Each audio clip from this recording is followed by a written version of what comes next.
जी नमस्कार, स्वागत है आप सभी का टेक्स्ट बुक सुपर कोचिंग पर। मैं हिमांशु गुप्ता आप सभी का स्वागत करता हूं। आप सभी के पास ये खबर पहुंच ही चुकी होगी कि आपका कई माध्यमों से कि आपका जो बीपीएससी टीआरई 3.0 का एग्ज़ाम है वो इस बार मार्च में होना संभव है, क्योंकि इसकी जो तैयारियां हैं वो शुरू हो गई हैं। रिक्तियां जो है वो मांगी जाने लगी हैं। कल एक ये नोटिस भी जो था ये जारी हुआ, और इस नोटिस के अंतर्गत भी अगर हम बात करें तो ये बात स्पष्ट स्पष्ट है कि अब जो कुछ और रिक्तियां हैं उसमें ऐड होंगी। तो करीब करीब 1,20,000 के करीब ये जो रिक्तियां हैं ये बन रही हैं। अब ये परीक्षा कब होनी है? मार्च में होनी है। और जिस तरीके से खबरें आ रही थी उसमें ये पूरी तरीके से स्पष्ट था कि आचार संहिता लगने से पहले पहले ये जो रिक्तियां हैं, जो पूरा जो प्रोसेस है, सरकार चाहती है, बिहार सरकार ये चाहती है कि पूरा हो जाए, संपन्न हो जाए।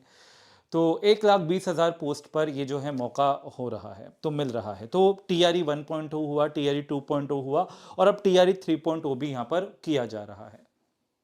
अब 25 जनवरी, अभी ज़्यादा दिन नहीं हुए, 25 जनवरी को ही एक कैलेंडर ये भी रिलीज़ किया गया था। इससे पहले भी यही कहा गया था कि अगस्त में आपका जो एग्ज़ाम है वो होगा।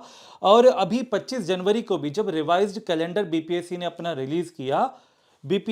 रिलीज़ किया तो उसमें पूरी तरीके से स्पष्ट बताया गया था कि आपका जो टीचर रिक्रूटमेंट का एग्ज़ाम है वो 24 अगस्त से स्टार्ट होगा, और उसका जो रिजल्ट है वो आपका 24 सितंबर में आएगा, 24 सितंबर में आएगा। और फिर उन्होंने बोला था कि हर वर्ष, प्रत्येक वर्ष इस तरीके से होगा।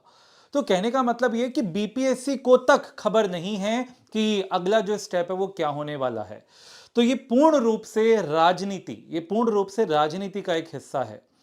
तो इसीलिए मैंने कहा कि ये मौका है या धोखा है। मौका अब एक इस तरीके से भी है कि जो भी विद्यार्थी चाहते हैं जल्द से जल्द शिक्षक बनने का, वो नौकरी हासिल करने का, तो उन सभी के लिए मौका है। लेकिन धोखा सिर्फ इस वजह से है कि एक जब स्टूडेंट के सामने एक एग्ज़ाम डेट होती है कि अगस्त में एग्ज़ाम होगा, तो उसका एक माइंड सेट बना हुआ होता है। बच्चा जब एडमिशन लेता है बैच के अंदर, तो वो एक माइंडसेट बनाकर चलता है कि अच्छा मैं भी एक माइंडसेट बनाकर चलूंगा कि हाँ, मुझे इस डेट को स्टूडेंट को ये कंप्लीट कराना है और ये क्लास मुझे स्टूडेंट को करानी है। अब वो पूरी की पूरी जो स्ट्रक्चर है उसमें बदलाव करना पड़ेगा। बच्चा जो है हड़बड़ी में अब क्या करेगा, जो तैयारी, जो शेड्यूल उसने प्रॉपर पूरा बनाया हुआ था, उस शेड्यूल में अब उसका बदलाव होगा।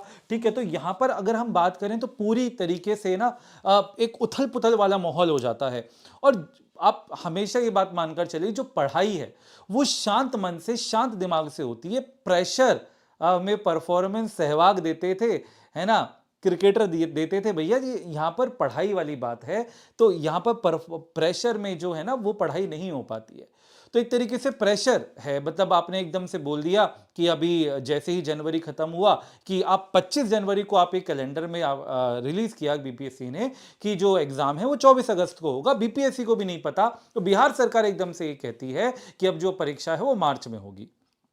ये खबरें आनी शुरू हो जाती हैं। अब बिहार एस्टेट जो मार्च में होने वाला था, फिर वो कब होगा, है ना? अब सवाल उठते हैं उस चीज के लिए। और सिंपल सी बात है कि भाई जो बिहार एस्टेट है वो पहले इतनी इतनी जल्दी इसलिए ही कंडक्ट कराया जा रहा था कि जो 9वीं और 10वीं के लिए जो यहाँ पर विद्यार्थी थे, अप्लाई करना चाहते थे, उनको यहाँ पर मौका दिया जाए, है कि नहीं? तो कहने का मतलब ये पूरी तरीके से एक कहते हैं भागा दौड़ी वाला जो है ना, मतलब एकदम हलचल पैदा कर देने वाले जो डिसीजंस होते हैं ना, ये जो निर्णय लिए जाते हैं ना, इसी से क्या होता है, कई सारे जो स्टूडेंट्स होते हैं, जो विद्यार्थी होते हैं, जो शांत दिमाग से, शांत मन से पढ़ रहे होते हैं, उनकी जो पढ़ाई है ना, वो जो जो शेड्यूल होता है वो पूरा का पूरा गड़बड़ा जाता है। और इससे कोई इफेक्ट नहीं होगा, मैं बताऊं, इससे सिर्फ और सिर्फ विद्यार्थी ही इफेक्ट होने वाला है इन सभी निर्णयों से। बीपीएससी को क्या फर्क पड़ेगा? कुछ फर्क नहीं पड़ेगा।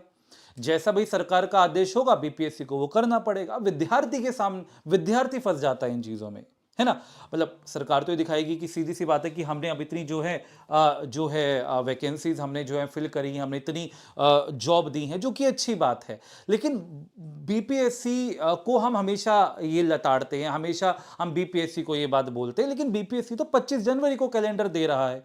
इसका मतलब बिहार सरकार जो प्रेशर बनाती है, उस प्रेशर में बीपीएससी को ये कदम उठाने पड़ जाते हैं, जो कि अभी हमें सीधा सीधा साफ साफ नजर भी आ रहा है। तो हमेशा से इस बात को कहा गया है कि जब भी आप कोई बात कहते हैं तो उसके बारे में आप पहले से पूर्ण रूप से आप सोच ले, समझ ले, तब उसको आप वेबसाइट पर अपलोड करें या जो भी विद्यार्थी हैं उनके सामने रखें। अब दिन पे दिन आप चीज़ों में बदलाव करते हैं, उससे एक विद्यार्थी फंसता है। तो अभी मैं आप सभी से बस ये कहूँगा कि जो आपने तैयारी कर ली है, अब उसको जो है और तेज़ी से करने का टाइम आ गया है। बहुत अच्छे से अब उसको जो है कह सकते हैं, जो आपने सोचा था मैं अब तैयारी को बहुत अच्छे से करूँगा, है ना? और डीपली पूरा अच्छे से ले जाऊँगा। अब बेटा 1 महीना बच रहा है बस। 1 महीना बच रहा है, इसी 1 महीने में आपने तैयारी करनी है और भर्तियाँ आने वाली हैं 1,20,000। तो देखने को तो लग रहा है कि ये मौका है ना? लेकिन आपके उस शेड्यूल के साथ ये धोखा है कि जो आपने अपना माइंडसेट बना रखा था कि भाई मेरा ये माइंडसेट है, मैं इतने दिनों में इस टॉपिक को कंप्लीट करूंगा और इस बार मैं ये सिलेक्शन लूंगा, तो वहां पर जो चीजें हैं वो गड़बड़ा जाती हैं। अब डिसीजन लिया है तो उसको पूरा करना पड़ेगा। और जब ये खबर आई है तो ऐसी उड़ती उड़ती नहीं आई है, ये पुख्ता जानकारी है। मार्च में आपकी एग्जाम जो है वो डेफिनेटली होगा, TRE 3.0 का। तो बस कमर की पेटी बांध लो, क्योंकि जो फ्लाइट है वो टेक ऑफ करने वाली है ना? और बस अब कुछ नहीं कह सकते। हाँ, एक वीडियो मैं आपके लिए ज़रूर प्रोवाइड कराऊंगा कि किस तरीके से अब इसे 1 महीने के अंदर आप अपनी तैयारी को और बेहतरीन तरीके से कर सकते हैं। तो फिलहाल आपके जो भी डाउट्स हो मुझे कमेंट सेक्शन में ज़रूर बताइएगा। तो 1,20,000 जो रिक्तियां हैं उनके लिए आपने तैयारी कर दी है और सभी के लिए वैकेंसीज निकलेंगी। एक PRT के लिए, TGT के लिए, PGT के लिए, सभी के लिए जो वैकेंसी है वो निकलने वाली हैं। तो बस जो बच्चे बिहार स्टेट एग्ज़ाम का तैयारी कर रहे हैं वो साथ ही साथ BPSC का भी तैयारी करते हुए चलिए। हालांकि जो सिलेबस है वो पूरा सेम है, लेकिन थोड़ा सा जो आपका जो 50 मार्क्स का वहाँ पर जो चला जाता है उसमें और इसमें डिफरेंस है, तो उसको भी अब आपने टारगेट लेकर चलना होगा। ठीक है, तो मिलते हैं आप लोगों से बहुत जल्दी। एक वीडियो मैं आपके लिए लेकर आऊंगा इस 1 महीने में अब आपने किस तरीके से अपने, क्योंकि देखो जो तैयारी है ना वो दिल और दिमाग के कॉम्बिनेशन से होती है। तो दिल को भी थामना होगा और दिमाग को भी है ना, कहते हैं ना, काबू में लाकर उस तैयारी को अपना जो है एक नया आयाम आपने देना होगा, क्योंकि अब सिर्फ 30 दिन है, उन 30 दिनों में ही हमें अपना बेड़ा पार लगाना है। ठीक है, तो मिलेंगे आप लोगों से नेक्स्ट वीडियो में। कोई भी डाउट हो कमेंट सेक्शन में बेझिझक पूछना, आपके हिमांशु सर हमेशा आपके लिए तैयार हैं। जय हिंद, जय भारत, नमस्कार। आप सभी का दिन बहुत बहुत शुभ हो।